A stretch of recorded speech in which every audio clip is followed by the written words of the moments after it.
What's up mga kap? Good morning sa inyo. Alright. So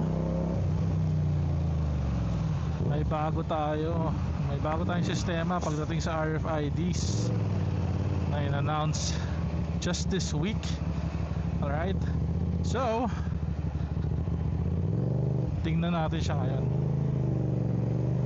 Okay, samahan nyo ako para magpa-register at mag-switch to one RFID system. Tingnan natin how efficient that would be and how convenient that system would be. Alright. So in this vlog I'll show you guys the process. I'll show you guys the process. I'll answer some questions na obviously questions ko rin nung una at hindi siya binasa as always.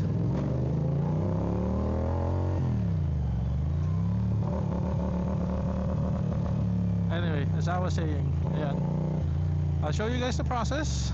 Hopefully mabilis lang siya, hopefully convenient lang, hindi hassle, and then we'll answer some of the questions that you guys might have.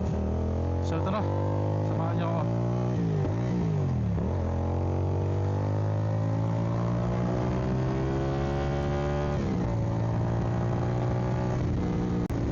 Bali dito lang tayo sa Eton para malapit lang.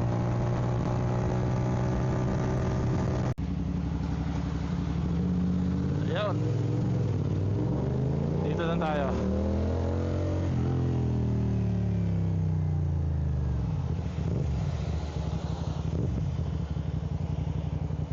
Let's go.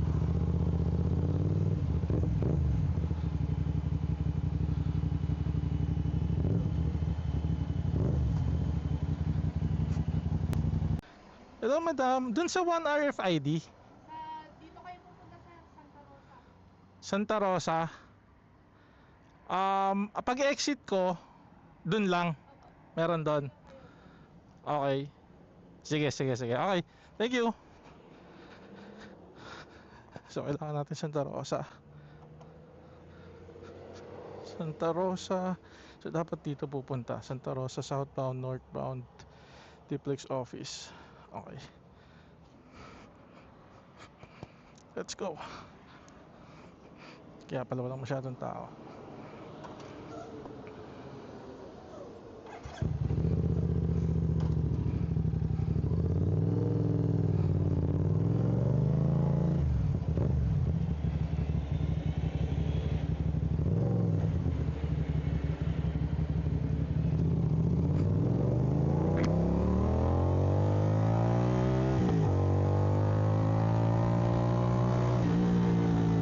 Dapat Santa Rosa tayo.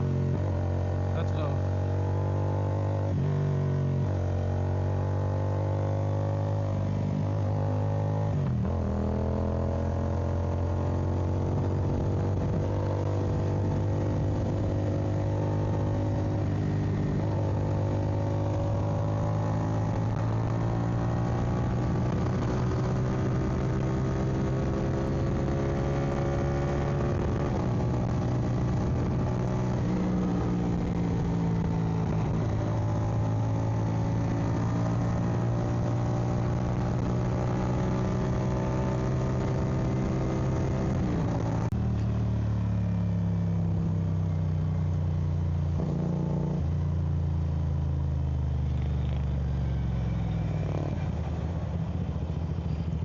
Okay, so here we are.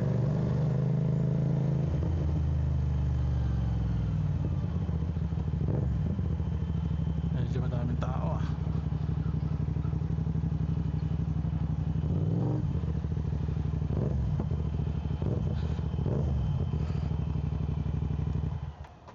Okay, let's go.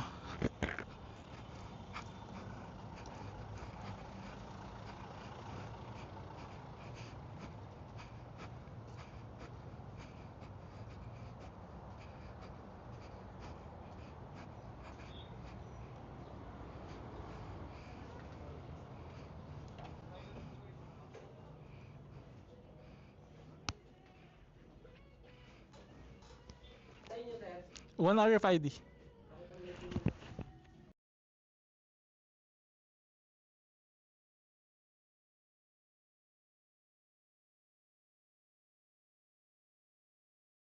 Okay, so ayun nga mga kapo, natapos din.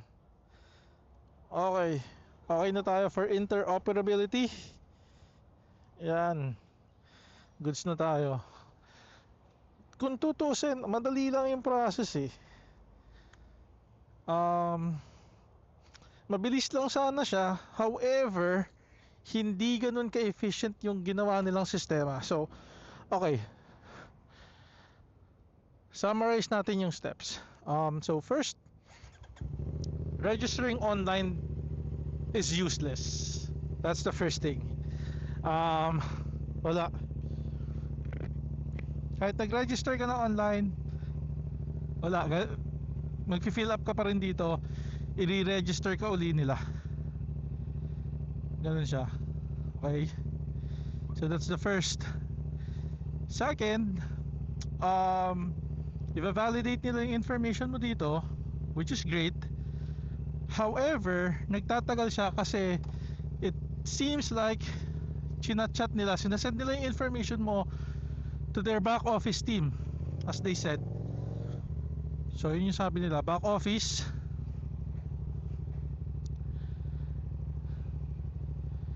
And then yung back office na yon, lahat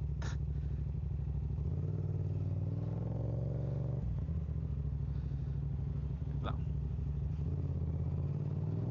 So yung back office na yon, lahat ng office dun pumupunta. So it looks like sa messenger lang nila pinapadala. So pinapasuan lang, yun yung narinig ko sa kanila.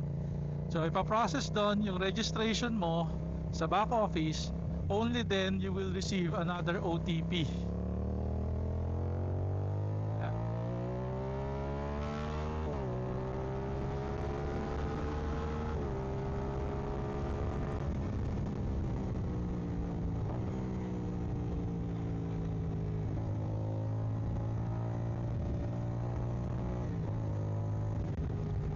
And then after the OTP, ayun, saglit na lang.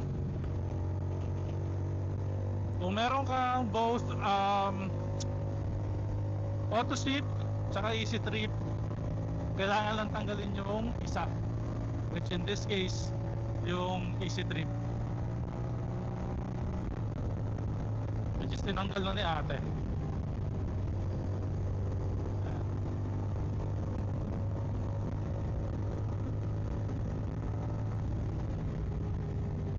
So yun, inabot din ako ng halos 2 oras mga kab. Halos 2 oras. You know, something that kung efficient yung system would have taken 30 minutes. Pag sobrang dami ng tao, sige, 1 oras. Pero that's about it. Tagal din. Anyway, so yun nga. Process, you go there, you fill out the form, and then once you fill out the form, they will ask for your copy of your license or any valid ID. That's one. Second, copy of your ORCR. Don't worry, hindi nila kukunin. So kung isang kopya lang meron kayo, normally naman meron tayong Xerox dun sa wallet eh. So that's fine. Pipicturean lang naman nila together with your ID. And then aside from the ORCR, they will ask for both cards. Cards ni EasyTrip and card ni AutoSweep. Kukunin nila pareho yon, and then papalitan nila ng bago. Okay? So yun. Yun lang yung mga requirements. Just make sure na meron kayong kopya ng ORCR. Right? Then, so sakto-sakto, tomorrow biyahe tayo ng Bulacan. Magte-testing na natin siya. Right? Oh, by the way, one more thing. Balance transfer, yes. Mata-transfer yung balance, but it would take about 3 working days. So ayun. In my case, I'm not so worried. 67 pesos na lang naman yun laman ng easy trip. So, matransfer siya o hindi, bahala sila. Okay? So, yun lang mga kap.